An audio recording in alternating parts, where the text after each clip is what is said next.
Hello, lovely people, and welcome to the first edition of Dark Dissection. Now, I will say that I have not had a chance in the past to catch many episodes of AEW Dark, so this is kind of a new venture for me. So, some just general observations to get us started. I liked the fact that it was a little bit like NXT was in the beginning. It was straight matches, no promos, pure wrestling. I really like that. And then also, I like the fact that they rotated announce teams. Now that may have something to do with our current condition as a country and not wanting people to be out there for that long or something to that effect. I don't know, but I like that detail personally. So, as far as the matches are concerned, we start off with QT Marshall versus Lee Johnson. And this was a trainer versus student match, which I always like because that way you know that it's going to be more move for move based to see who can get the upper hand over whom. And for the majority of the match, it was the high flying Johnson versus the more grounded Marshall. But then Marshall won with the Swanton, which I thought was kind of different. But I'm glad that he was able to pick up his first win.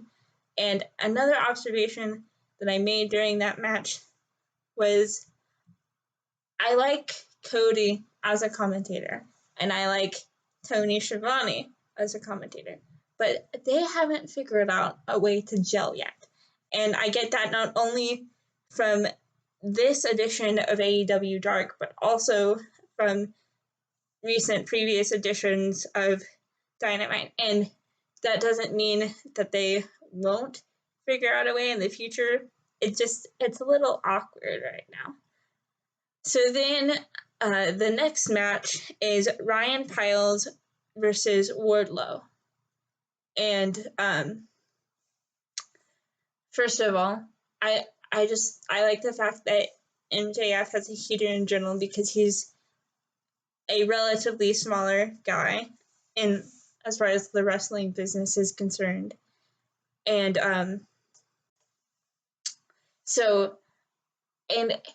he's also kind of one of those more annoying heels in the way that he talks and the actions that he makes. So it just makes sense for him to have someone bigger for protection like that. But the match was a squash match from the beginning, but also his finishing maneuver is called the F10. Were they trying to call someone out on that? I don't know. You be the judge. I would go with yes. But hey, that's just me. So then our final match was Kip Sabian versus Tony Donati. And I like this match because I think Sabian is a great wrestler, and it was the perfect match to end on because I think those two worked really well together. And overall, as I said in the beginning, I like the show for the pure wrestling aspect of it.